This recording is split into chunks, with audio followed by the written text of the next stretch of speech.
जुर मिल के करना है पूरा राजा बालक दास के सपना ला,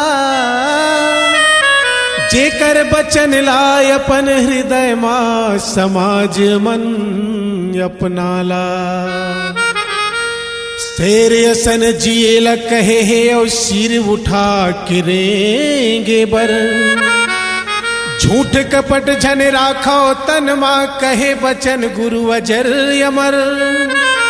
बलिदानी राजा बालक दास के अमर गाथाला जान लो, समाज में सुमता लाए बर सबो अपन मन मा ठान लो।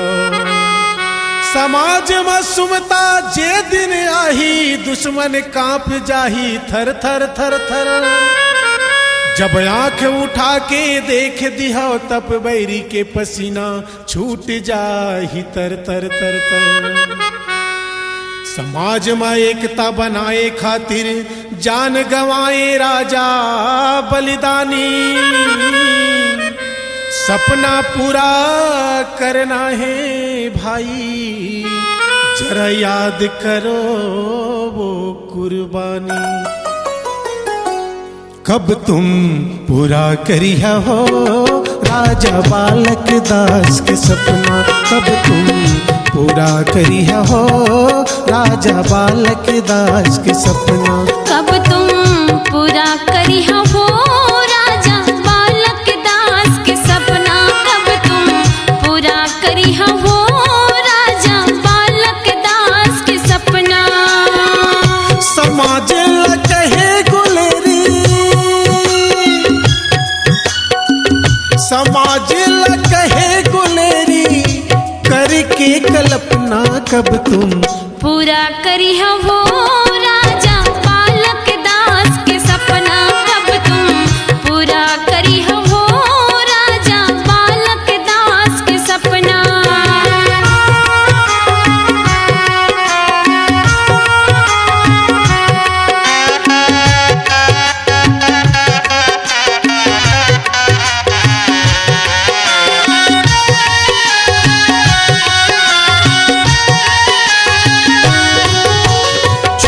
छूत के तूफान उड़े मुश्किल रही से जीना, मुश्किल रही से जीना जी, मुश्किल रही से जीना।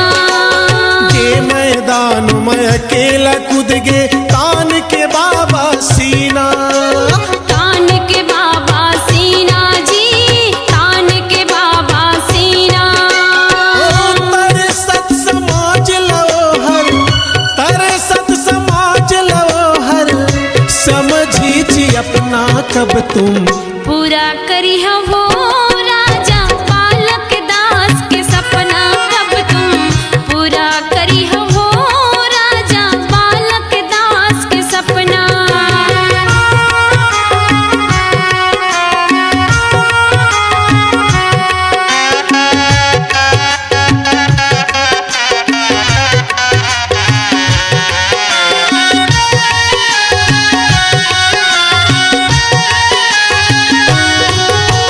घृणा के सुलम समाज लछे दे राजा के मन खौलाए, राजा के मन खौलाए जी, राजा के मन खौलाए।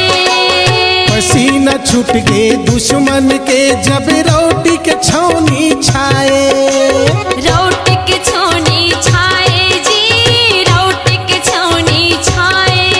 ओ चालू कर दे समाज के बीच, चालू कर दे समाज के बीच सत्य नाम जपना, कब तुम पूरा करिया हो राजा बालक दास के सपना, कब तुम पूरा करिया हो राजा बालक दास के सपना।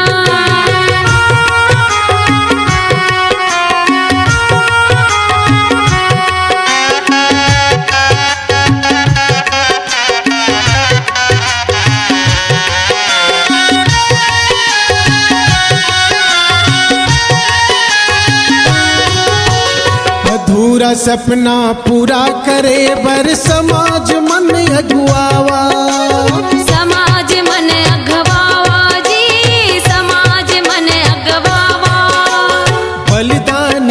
राजा बालक दास के नाम लय अमर बनावा। नाम लय अमर बनावा जी, नाम लय अमर बनावा।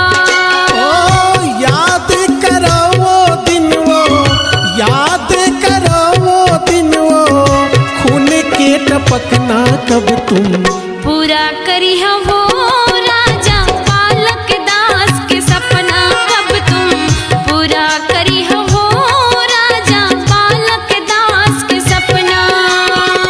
समाज ल कहे गुलेरी, समाज ल कहे गुलेरी, करके कल्पना कब तुम पूरा करी हो राजा